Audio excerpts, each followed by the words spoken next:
Mystère de l'Ancienne Alliance. Vision de Anne-Catherine Emmerich. Partie 2. Le péché et ses conséquences. Chapitre 11. Job. Le père de Job, un grand chef de tribu, était frère de Phaleg, le fils d'Héber. Peu avant sa naissance, il eut la destruction de la tour à Babylone.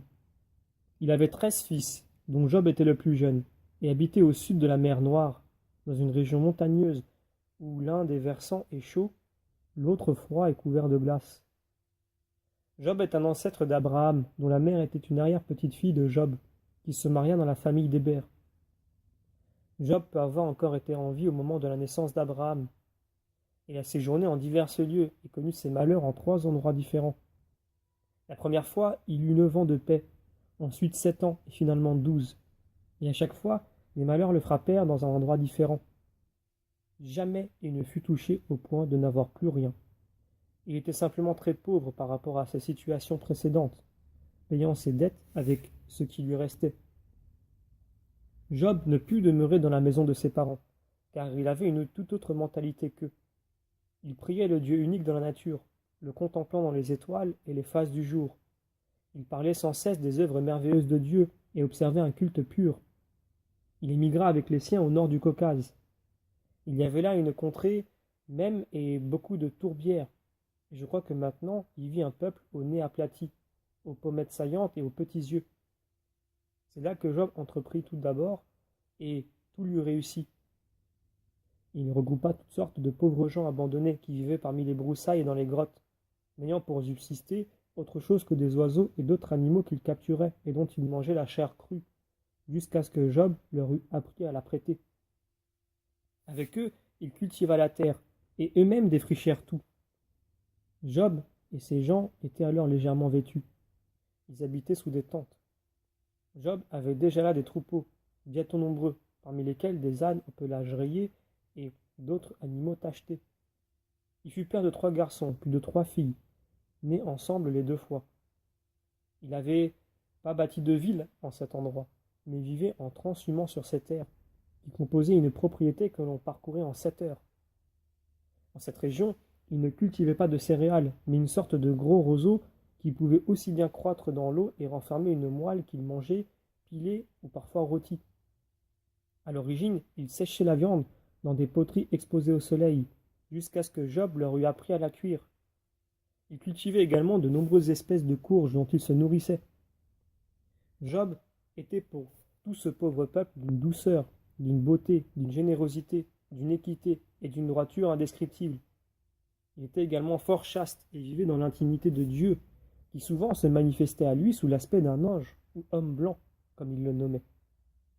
Les apparitions angéliques étaient semblables à des adolescents lumineux mais imberbes. Ils portaient de longs vêtements blancs, aux nombreux plis ou rayures verticales. On ne pouvait faire la distinction. Ils avaient des ceintures et acceptaient de manger et de boire.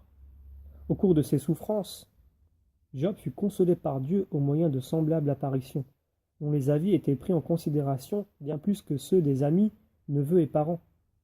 Il ne vénérait aucune idole, contrairement aux autres habitants de la région qui se taillaient toutes sortes de figures d'animaux et les adoraient. Il s'était néanmoins sculpté une effigie de Dieu tout-puissant, selon son idée.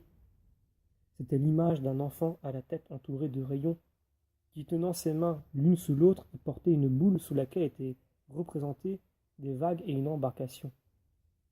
Je pense que cela devait figurer le déluge, dont Job parlait souvent avec ses 2 serviteurs les plus intimes, ainsi que de la sagesse et de la miséricorde de Dieu. Cette sculpture était aussi brillante que du métal, et il pouvait l'emporter avec lui partout. Il priait et faisait devant elle des offrandes de blé, et la fumée s'élevait vers le ciel comme à travers un crible. C'est en ce pays que Job connut son premier malheur. Il y eut toujours des critiques et des querelles après chaque revers, car il était entouré de nombreuses tribus malveillantes, et il se retira par la suite plus haut dans les monts du Caucase, où il recommença tout à partir de rien et où tout lui réussit. C'est là que lui et ses gens commencèrent à se vêtir davantage, et bientôt ils connurent une existence bien plus agréable. De ce second établissement, Job vint se fixer avec une grande suite en Égypte. Des rois nomades étrangers, originaires du pays de Job, régnaient en ce temps-là sur une partie du territoire. Par la suite, il fut repoussé par un roi d'Égypte. Job devait conduire en Égypte la fiancée du fils d'un de ces rois nomades qui lui était apparenté. Il emporta de riches présents et avait avec lui au moins 30 chameaux et de nombreux serviteurs.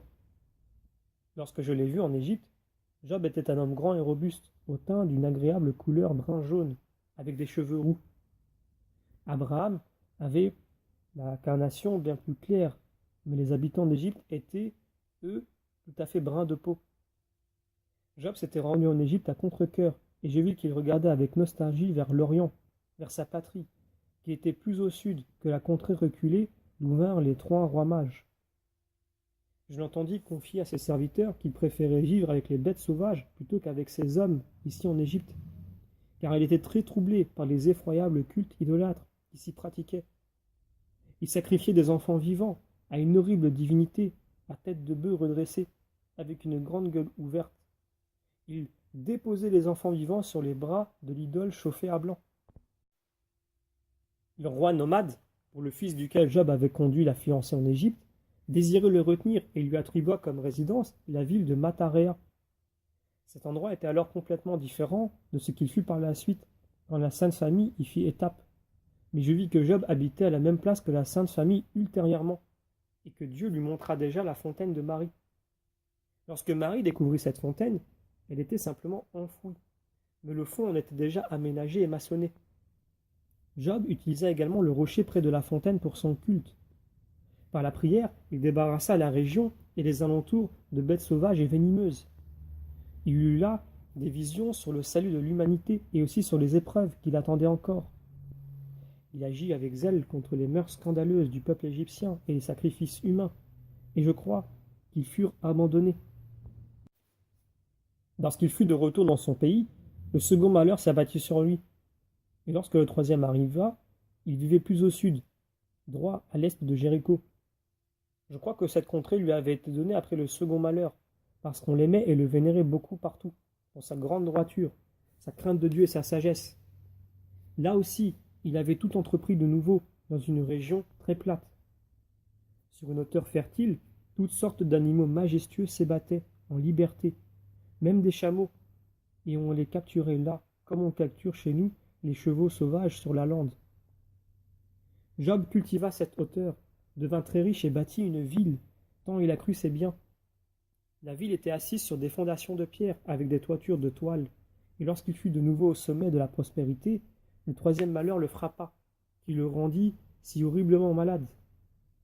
Lorsqu'il eut surmonté également cette épreuve avec sagesse et patience, il recouvra une santé florissante et eut de nouveau de nombreux fils et de nombreuses filles. Je crois qu'il mourut très âgé, à l'époque où un autre peuple s'implantait dans la région. Même si l'histoire est racontée de toute autre façon dans le livre de Job, on y retrouve cependant encore beaucoup de discours réels de Job, et je pense que je serai capable de les discerner. Dans l'histoire des serviteurs, lorsque ceux-ci accourent si rapidement l'un après l'autre, il faut remarquer que les mots « et alors qu'il leur parlait encore » signifient « et alors que le souvenir des malheurs précédents ne s'était encore effacé de la mémoire des hommes ». Satan se rendant auprès de Dieu avec les enfants de Dieu pour se plaindre de Job est un épisode exprimé également en raccourci. Il y avait en ce temps-là beaucoup de relations entre les hommes idolâtres et les mauvais esprits, qui leur apparaissaient simplement sous l'aspect d'anges. C'est ainsi que les mauvais voisins furent dressés contre Job et qu'ils le calomnièrent. Ils disaient que Job ne servait pas Dieu avec rectitude, que tout lui souriait et que c'était bien facile pour lui d'être bon. Alors, Dieu a voulu montrer que les souffrances ne sont souvent qu'une épreuve. Mais les amis qui palabrent autour de Job manifestent les considérations de ses familiers sur son sort. Job attendait avec ardeur le Rédempteur, et il fut inséré dans la race de David, se rattachant à Abraham par la mère d'Abraham, qui était une de ses descendantes, comme les ancêtres d'Anne se rattachent à Marie. Son histoire et ses dialogues avec Abraham, avec Dieu, furent recueillis de sa propre bouche, comme il le raconta et mis par écrit par ses 2 plus fidèles serviteurs, qui étaient comme des gérants. Ces 2 serviteurs se nommaient Haï et Ui, ou Oi. Ils écrivirent sur des rouleaux. Cette compilation fut conservée religieusement par ses descendants, se transmettant de génération en génération jusqu'à Abraham même dans l'école de Rebecca. Les filles de Canaan furent éduquées à partir de ces textes, au sujet de la soumission dans les épreuves. C'est ainsi que ce récit parvint par Jacob et Joseph jusqu'aux enfants d'Israël. En Égypte, Moïse le recueillit et le modifia à l'usage des Israélites, au temps où il était soumis à l'esclavage en Égypte. Puis, pour leurs épreuves dans le désert, la relation originale était bien plus longue. Et il s'y trouvait beaucoup de détails qu'ils n'auraient pas compris et qui ne leur eurent été d'aucune utilité. Salomon, cependant, modifia de nouveau entièrement ce texte et retira beaucoup d'éléments et ajouta du sien, si bien que cette histoire réelle fut transformée en un livre d'édification, rempli de la sagesse de Job, de Moïse et de Salomon, et on ne pouvait que difficilement y retrouver le récit original de Job. Et comme les faits furent, de plus, transposés dans le pays de Canaan, avec des noms populaires, on a cru que Job était un Édomite.